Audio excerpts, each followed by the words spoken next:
For years, I thrived in the high-pressure business world, but the workaholic life finally caught up with me. I was 35, very overweight, in chronic pain with severe mobility issues, terrible diet, no exercise. My health was a complete wreck. Then I went to a gentle yoga class and felt truly relaxed. The stress just melted away. I went from a size 18 to a size 8. I stopped getting sick. Pain disappeared. I learned to open my heart and I felt happy for the first time in years. So I said goodbye to the business world and started teaching. Yoga doesn't have to be strenuous. The easiest movements can trigger major release of chronic symptoms, no matter your age. Healing Yoga. Yoga for real people with real problems. Hi, I'm Deborah Devine, and that was my story. A bad diet, overworking, and a lack of exercise were making me weak and lethargic. But then when I tried gentle yoga, I found I could generate all the energy I need and then some. Let yoga be your secret weapon to feeling like a pro athlete in the NHL, NBA, and PGA. Join me in these healing yoga tips that help keep the top athletes limber, agile, and improve their injury recovery outcomes. And we'll begin with sun breaths. The feet are about hip-width apart, and the heels are out, the toes are in. And we're making really solid foundational contact with the ground here. If you come back on your heels a little bit more with your weight, you'll feel the quadriceps begin to charge up. Go to the pelvic girdle, squeeze and hug everything into the center.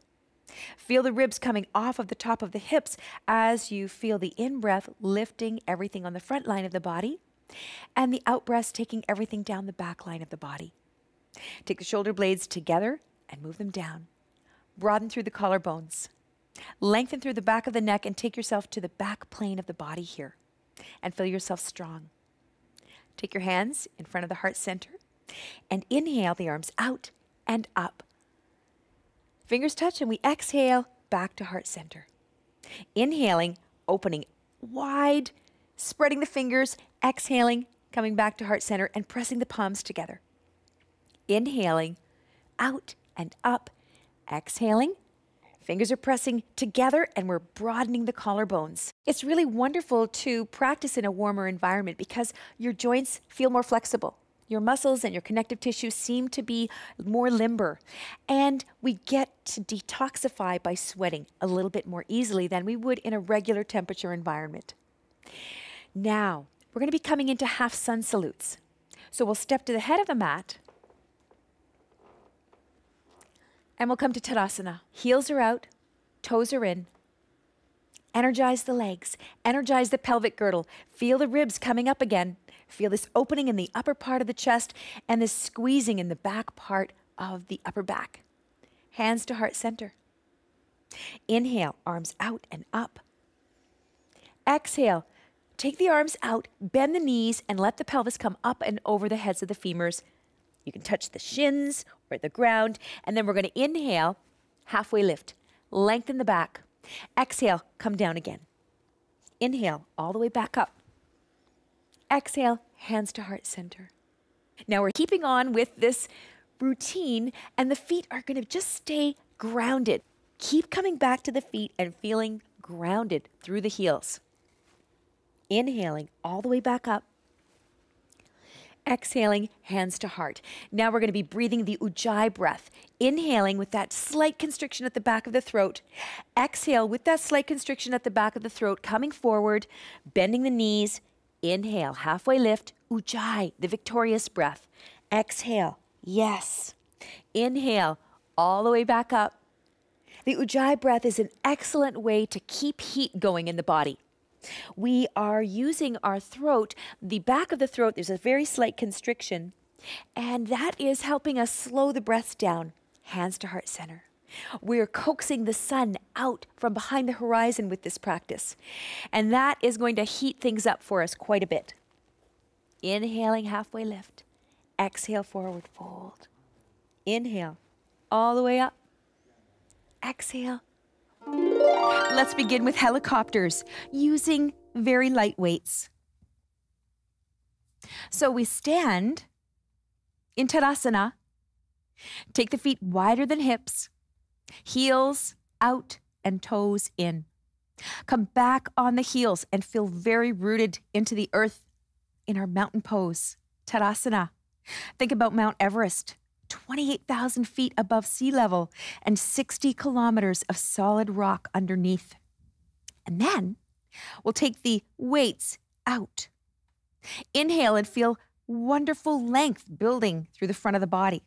And then we'll exhale and turn the heart. Inhale, come back to center. Exhale, turning. Inhaling, broadening the collarbones. Exhaling. So coming back and forth a few times is starting to rev up the fires of digestion, the third chakra, the Manipura chakra, the city of shining jewels and fiery gems. Then, we come back to center, shaking the arms out, and now we'll come into goddess pose and do a few variations here. Taking the feet wider apart and experiment with where your feet need to be. Every day is different. Toes can be out 10 o'clock or 2 o'clock. If that doesn't feel good today, turn the toes in and let the heels come out. Experiment. What works best for you today? And then we're going to take the weights right at the top of the thighs and begin to bend into goddess pose. Make sure that your knees are not going further ahead of your ankles. And just be careful. You can widen your stance or shorten it at any time. Go to the sit bones. Draw the sit bones together and feel how much power is building in the lower part of the body. Long, slow, smooth, and complete in and out breaths.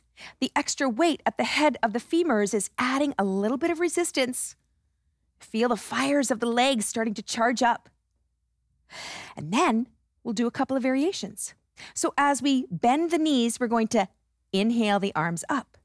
And then we're going to exhale, bring them back down. Inhale, lifting. Exhale, come back down. One more time. Inhaling, exhaling. Wonderful.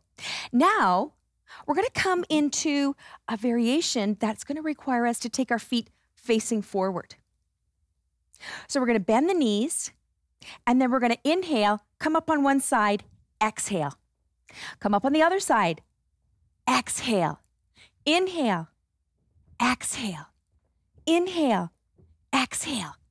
Inhale, exhale. And then come back to center and just carry on with our squats. This is a very energizing sequence. Really get the fires burning. Then bending down, and we're going to stay here.